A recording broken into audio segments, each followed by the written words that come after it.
Episode 23. Ananya அவனை பார்த்து முறைத்துக் கொண்டே இருக்க அதை பார்த்த டேவிட், ஹேய், உங்ககிட்ட தான் கேட்கிறேன், யாரை கேட்டு உள்ள வந்த என்று கேட்டான். சார், நான் இங்க நியூவா ஜாயின் பண்ணியிருக்கேன். சில மாற்றத்துக்காக உங்களோட சைன் சில டாக்குமெண்ட்ல வேணும், அதை வாங்க வந்தேன் என்று சொன்னாள் அனன்யா. அதை கேட்ட டேவிட்டுக்கு கோபம் வந்தது. ஆனால் நியூ எம்ப்ளாயி ஒருவள் வந்திருக்கிறாள் என்றால் அது நிச்சயம் கம்பெனிக்கு பின்னால் இருக்கும் பெரிய முதலாளியால் தான் நடந்திருக்கும் என்பதை உணர்ந்தவன் தன்னுடைய கோபத்தை வெளிக்காட்ட தைரியம் இல்லாமல் அவளை பார்க்க அனன்யாவோ சாவகாசமாக அங்கிருந்த சேரில் அமர்ந்தவள், சார், நீங்க எனக்கு சைன் மட்டும் பண்ணி தந்தீங்கன்னா நான் இங்கிருந்து போவேன், இல்லைன்னா நான் உங்களை இன்னும் தொந்தரவு பண்ண வேண்டியது வரும் என்று கால் மேல் கால் போட்டு சொன்னாள். அதை கேட்ட டேவிட் கோபம் கொண்டாலும் அவன் மனம் இன்னும் சத்யாவின் பக்கம் தான் இருந்தது. அதனால் அனன்யாவை அங்கிருந்து அனுப்ப நினைத்தவன் வேறு எதுவும் சொல்லாமல் டாக்குமெண்ட்டையும் சைன் செய்து முடித்தான். அதை பார்த்து நக்கலாக சிரித்த அனன்யா டேவிடை வெறுப்பேற்றுவது போல நன்றி சொன்னாள். அதை பார்த்த டேவிட் அவள் அங்கிருந்து செல்வாள் என்று நினைக்க அனன்யாவோ அங்கிருந்த சோஃபாவை பார்த்தவள், இங்க என்ன எல்லாம் ஒரே குப்பையா இருக்கு என்று சொல்லி அந்த சோஃபாவில் இருந்த பேப்பரை எடுத்து குப்பை தொட்டியில் போட்டாள். அதையெல்லாம் பார்த்த டேவிட், ஏய், உங்களுக்கு இங்க கிளீன் பண்ற வேலையெல்லாம் கொடுக்கல, முதல்ல இங்க இருந்து கிளம்புங்க என்று சொன்னார். அதை கேட்ட அனன்யா, ஹெல்ப் பண்ணா தேங்க்ஸ் கூட சொல்ல மாட்டேங்கிறீங்க, பரவாயில்ல, அப்ப ஓகே, நான் இங்க இருந்து போறேன் என்று சொன்னாள். அதை கேட்ட டேவிட் சற்று நிம்மதி அடைய சத்யாவிற்கும் மிகவும் கஷ்டமாக இருந்தது. அவன் அனன்யா தன்னை காப்பாற்றுவாள் என்று நினைத்தான்.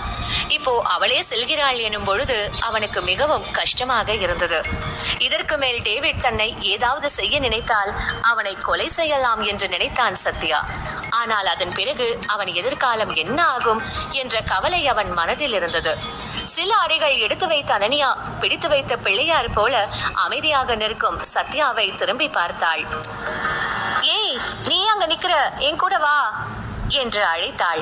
அவள் அப்படி சொன்னதும் சத்யா அதிர்ச்சி அடைந்தான். அவனுக்கு என்ன சொல்ல வேண்டும் என்றே தெரியவில்லை. அதே நிலையில்தான் டேவிடும் இருந்தான். ஏய், என்ன சொல்ற நீ? அவன் எதுக்காக உன் கூட வரணும் என்று கேட்டான் டேவிட்.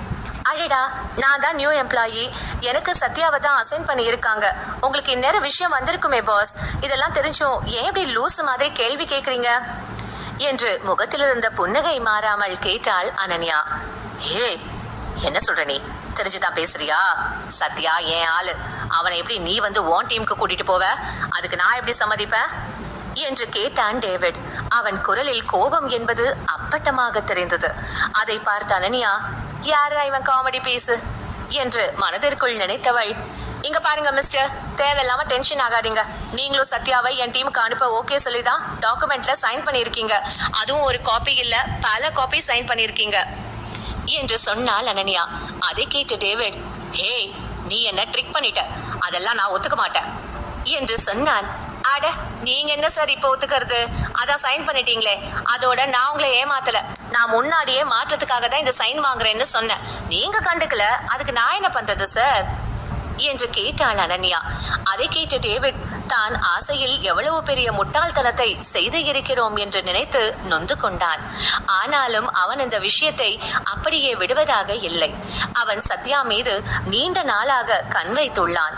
அதனால் அனன்யா வந்து அழைத்ததும் அவனால் சத்யாவை விட்டு கொடுக்க முடியாது. அதே நேரம் அனன்யாவிடம் தன்னுடைய கோபத்தை காட்ட முடியாதவன் சற்று பொறுமையாக, மிஸ் அனன்யா, நான் சொல்றதை கொஞ்சம் பொறுமையா கேளுங்க. என்னதான் கம்பெனி கான்ட்ராக்ட் சைன் பண்ணி இருந்தாலும் நான் இவனை ரொம்ப நாளா கைட் பண்ணுறேன். ஸோ என்கிட்ட இருந்து இவனை சடனா எடுத்துக்கிட்டு போனா அது நியாயமா இருக்குமா என்று கேட்டான். அவன் குரலை மிகவும் பவ்யமாக மாற்றி பேசினான் டேவிட். அதை கேட்டவள், அனன்யா, இவன் விட்டா முதல கண்ணீர் கூட வடிப்பான், நம்பிடாத என்று மனதிற்குள் நினைத்தவள். மிஸ்டர் டேவிட், கொஞ்சம் ப்ரொஃபஷனலா பேசுங்க. நீங்க பாச காமிச்சு பிரியக்கூடாதுன்னு நினைக்க இவர் உங்க சொந்தம் இல்ல. நம்ம இங்க வேலை பார்க்க வந்திருக்கோம்.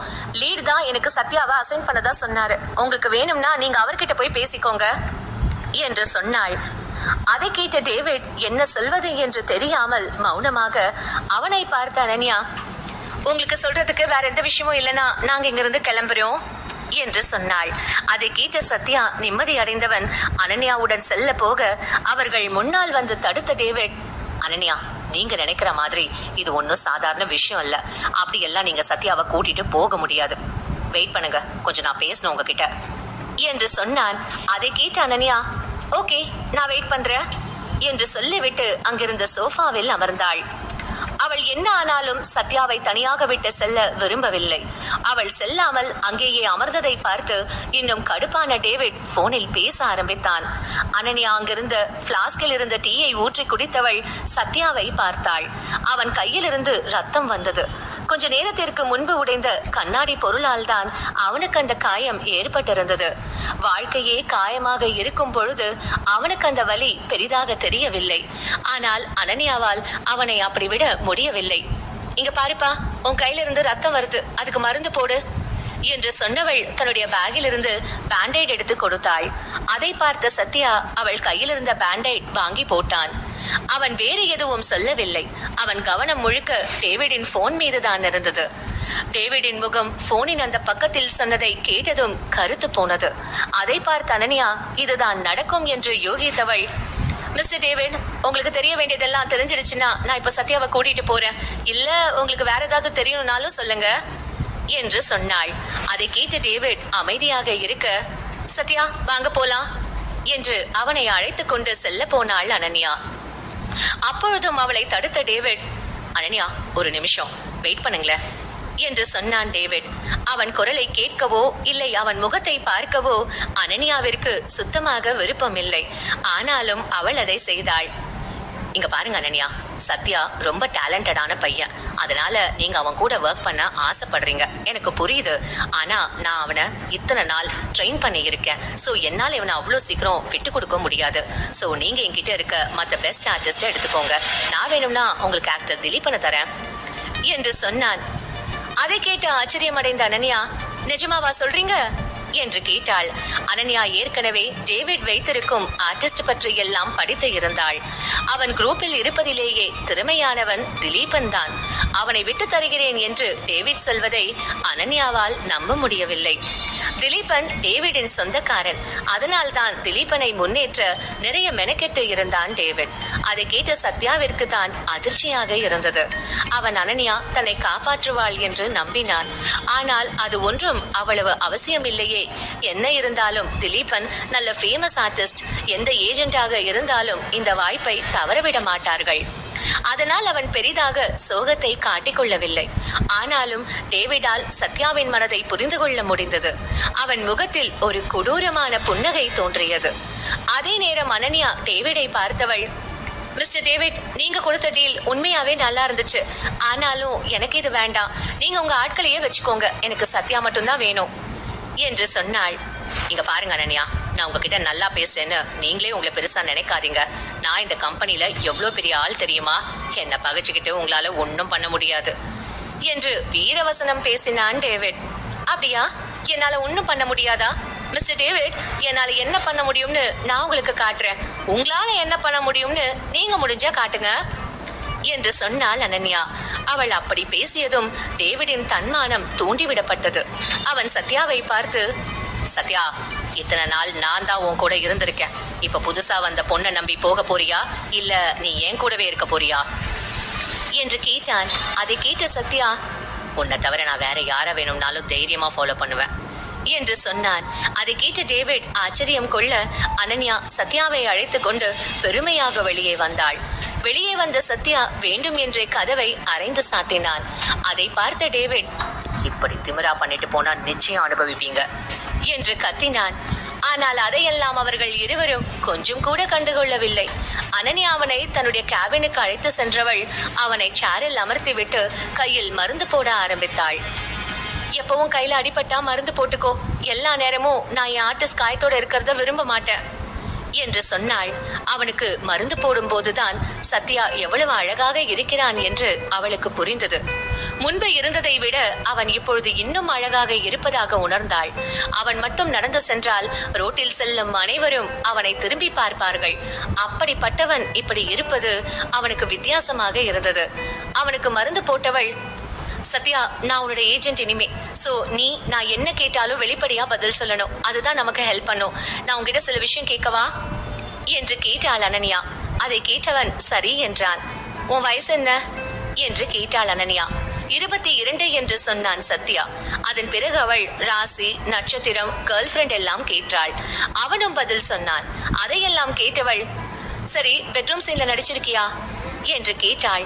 இப்படி ஒரு கேள்வியை அவன் எதிர்பார்க்கவில்லை. அவனுக்கு என்ன சொல்வதென்றே தெரியவில்லை. இருந்தாலும் தன்னை சமாளித்தவன், நான் பெட்ரூம் சீன்ல இதுவரைக்கும் நடிச்சதில்லை என்று சொன்னான். அதை கேட்ட அனன்யா, உண்மையாவா என்று கேட்டாள். ஆமா என்று சொன்னான் சத்யா. அப்படி சொல்லும் பொழுதே அவன் முகம் சிவந்தது. அதை வைத்தே அனன்யா அவன் எந்த அளவுக்கு இன்னசென்ட் என்று புரிந்து கொண்டாள். அதே நேரம் டேவிட் அவனை எந்த அளவுக்கு தொந்தரவு செய்திருப்பான் என்று அவளால் யூகிக்க முடிந்தது. சரி ஓகே, அப்புறம் உங்க ஃபேமிலி பத்தி சொல்லு என்று சொன்னாள் அனன்யா.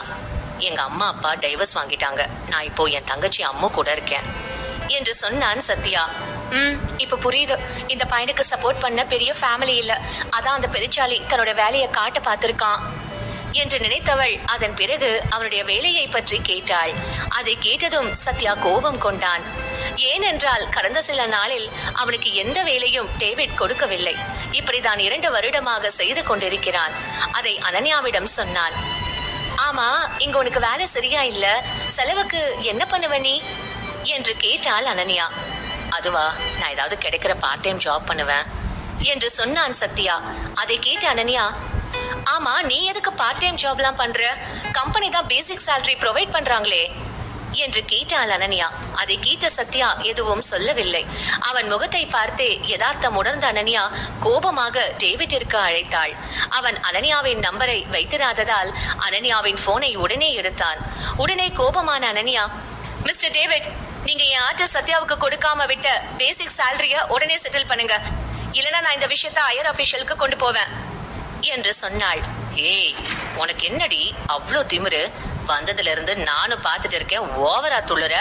ஒழுங்கா பிழைச்சு போ, இல்லனா நான் என்ன பண்ணுவேன்னு எனக்கே தெரியாது என்று சொன்னான். அதை கேட்ட அனன்யா, ஓ இஷ்டம், அப்புறம் வருத்தப்படாத என்று சொல்லி போனை கட் செய்தாள்.